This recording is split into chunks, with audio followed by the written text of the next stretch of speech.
paz do Senhor a todos. Eu sou o pastor Milton Queiroz, da Assembleia de Deus Prece Poderosa.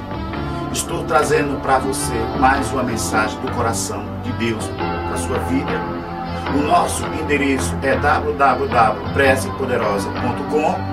O nosso contato é 85 DDD 87 35 08 70. Eu espero que esta mensagem seja uma bênção na sua vida.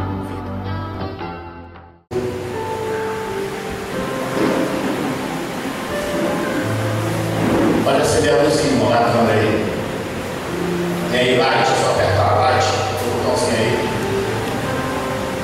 Entendeu? É só apertar ela, entendeu? Tá aí. 1 Crônicas, capítulo 10, verso 13 e 14. Amém, igreja do Senhor? Amém. Assim morreu Saul por causa da sua transgressão, com que transgrediu contra o Senhor, por causa da palavra do Senhor, a qual não havia guardado, e também buscou a adivinhadora para a consultar, e não buscou o Senhor, pelo que o matou e transferiu o reino a Davi, filho de Jessé. Feche os olhos. Senhor nosso Deus e Pai, Deus de todo poder e toda glória, eis aqui, Senhor, a tua palavra, o teu evangelho, o teu Espírito Santo a falar conosco, Senhor. Toda a carne hoje, nesse momento, seja repreendida, seja repreendida agora todo mal, todas as artimanhas do adversário. Ó Senhor, tudo que ele planejou na escuridão, Senhor, tudo que ele planejou essa corrida contra alguém que está aqui, contra a nossa família, que seja agora repreendido, e venha agora cair por terra todos os males, em nome do Senhor Jesus Cristo, Senhor. Prepara a nossa mente, o nosso ouvido, o nosso coração, para recebermos a palavra do teu Espírito nessa noite, em nome de Jesus. Amém e amém. Você pode aplaudir, glorificar o nome dele e poder sentar em nome.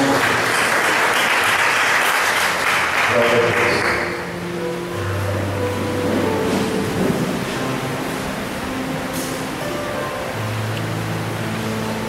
Caminhos do trono.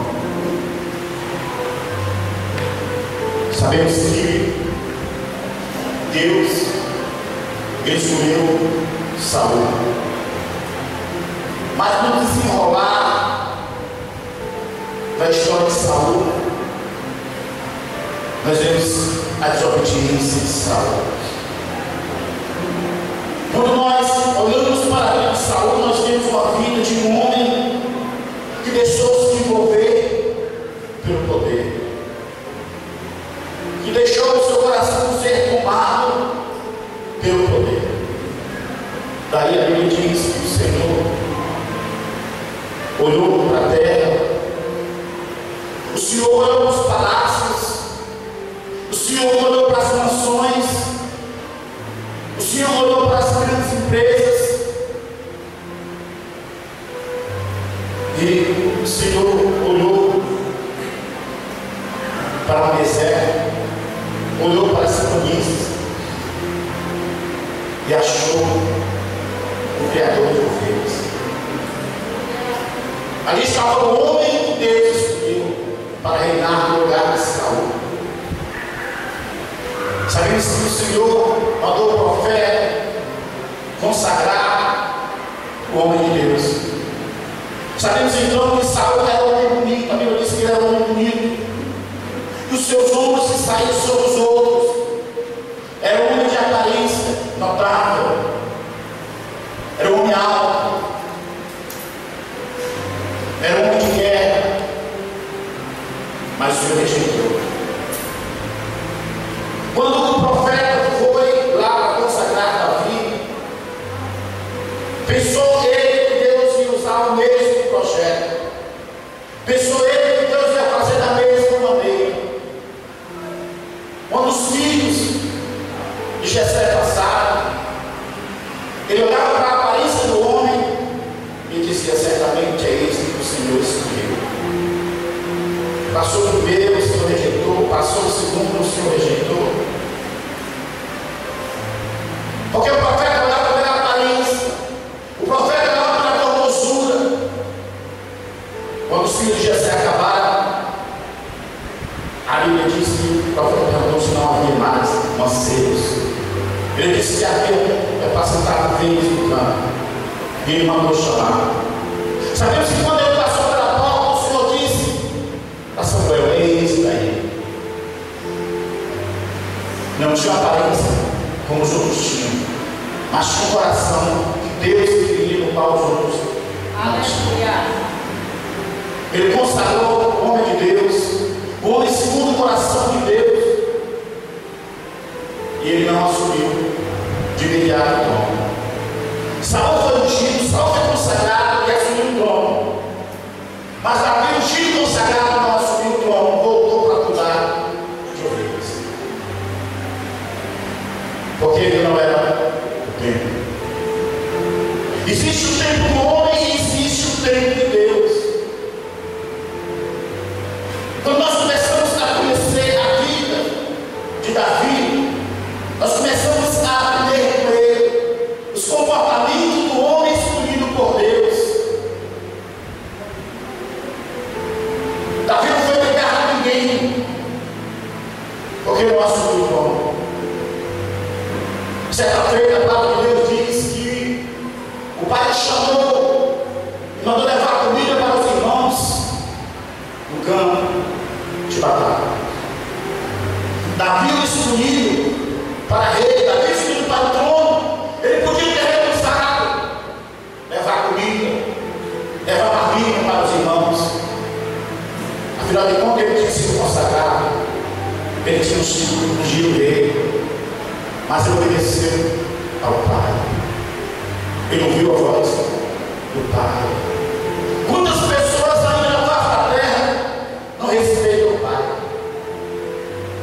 Quantas pessoas ainda neste mundo têm um rei dentro da barriga? Quantas pessoas se acham, porque foram escolhidos por Deus, estejam cheios de orgulho e de soberba, e já não conseguem ouvir a voz do Pai? Eu estou cansado de conhecer pessoas, homens de Deus, mulheres de Deus, que têm inimizade com o pai ou com a mãe. A Bíblia diz que tem que honrar com a mãe. Nós vamos aqui, homem de Deus, honrando o pai, honrando o conselho, fazendo aquilo que o pai determinou. Mas às vezes, muitos que tem que honrar, que tem abandonado e que não tem nem ouvido o seu próprio pai. Aprendemos isso com Davi. Davi foi. Dali Davi encontrou um gigante, lutou contra o gigante, venceu o gigante. Havia aquele gigante que se levanta das nossas vidas. Lembre-se que Davi matou um urso. Existem ursos na nossa caminhada. A Bíblia diz que Davi matou um leão. Existe um leão que se levanta durante a nossa caminhada até o trono. Temos que entender esses princípios. Às vezes nós queremos desistir. Às vezes nós queremos deixar o urso vencer, o leão vencer. Os momentos de tribulação, os momentos difíceis das nossas vidas, quando nós estamos caminhando até o trono, quando nós estamos caminhando até a nossa vitória, existem impedimentos no caminho que nós seguimos. Existem monstros, existem animais, existem pessoas usadas que se levantaram na sua caminhada. Diga glória a Deus. Mas Davi tinha aqui o seu comportamento de um homem de Deus. Deus decidiu tirar Saul do trono. E Deus começou a olhar para o homem como Davi. E dessa vez Deus fez diferente. Porque o trono tirou Saul de Deus. E nós vemos as mudanças do critério de Deus. Depois de derrotar esses inimigos que se levantou, nós vemos o inimigo envolvendo Saul. Davi, depois de todas as suas batalhas, todos os seus momentos difíceis, mas ele disse que eu tenho que enfrentar o próprio sogro, dominado pelo mundo. Mas ele nunca te respeitou. Tem gente, irmãos, que não consegue respeitar o sogro. Tem gente que não consegue respeitar a sogra. Casou, mas não respeita os pais com quem você casou. Não tem amor por aquelas vidas. Quando você casa com a mulher, você casa com a família dela. Quando você casa com um, você casa com a família dele. Quantas pessoas eu não conheci da minha caminhada, que já tiveram outro casamento, outro relacionamento, e são malas pessoas. Crente que é mal do ex-marido, crente que é mal da ex-mulher, crente que é mal com os filhos do primeiro relacionamento, primos que são mal com o relacionamento do qual surgiu um filho, no namoro passado com o velho do mundo. Acontece isso dentro da igreja, sim ou não? Mas será que um homem segundo o coração de Deus ele é dessa vida? Certa feita a Bíblia diz que ele, se escondendo, o sogro foi dormir no mesmo lugar, nas proximidades da está. A Bíblia diz que Deus colocou o inimigo nas mãos de Davi. Ele pegou a espada, se aproximou e colocou a gola da roupa de Davi. Pela manhã ele disse: olha, o Senhor te entregou nas minhas mãos. Eu cortei um pedaço das tuas vestes, mas eu não te matei. Eu não matei o ungido do Senhor. Nós temos aqui o respeito de um escolhido de Deus. Para chegar ao tamanho do trono, irmãos, tem que haver respeito pelas pessoas. Tem que haver respeito pelos pais, pela família, por aqueles que fizeram parte da nossa família no passado. Nós não podemos ser de aparência. Nós não podemos ser somente colocar aqui embaixo do braço, ser crente. Mas se for olhar para trás, se for olhar para a relação, se for olhar para as amizades, se for olhar para a família, é mal do outro. Não consegue perdoar, não consegue amar, não consegue estender as mãos, não consegue tirar a ira, não consegue tirar a mágoa e nem o rancor de dentro do seu coração. Isso não acontece somente lá fora, não. Acontece também dentro da igreja do Senhor. Pessoas que amarram para o outro, a irmã é mal para a irmã, o irmão é mal para o outro irmão e para o outro irmão. Porque mudou de carro, porque para aquilo não deu certo, aí fica mal, fica minha maneira. Fala isso que nós éramos comuns, mas nós não somos mais. Tem que haver um amadurecimento na vida do cristão. Aleluia! Não precisa haver só um envelhecimento, não. Tem pessoas que envelhecem e não conseguem amadurecer. Tem pessoas que não deixam a palavra entrar. Vai para a casa de Deus, ora o nome do Senhor, engrandece o nome do Senhor, diz que ama a Deus, mas não consegue amar o seu irmão, não consegue perdoar o seu irmão, não consegue perdoar uma pessoa que fez parte da sua vida lá no passado. Eu não vou perdoar ele. Eu tenho um filho, eu tenho uma filha, nesse relacionamento não tenho que ver mal essa pessoa. Eu não consigo. A gente não consegue perdoar. Deus é ocupado. Deus é ocupado das nossas escolhas. Somos nós que fazemos nossas escolhas. Somos nós que muitas vezes temos o nosso caminho. E muitas vezes não é a vontade de Deus. Às vezes nós cometemos um monte de erro no passado. O Senhor perdoou. Mas nós às vezes não conseguimos perdoar ninguém. Então nessa noite, eu quero te dar alguns pontos para o caminho de você chegar até agora. O caminho de você chegar ao trono. Primeiro item, os olhos do Senhor estão nos pastos. Ele tem um trono para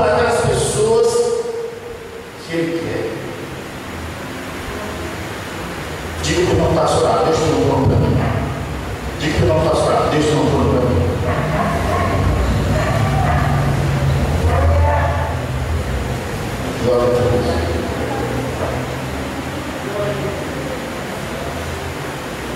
Deus, Ele tem um trono para você.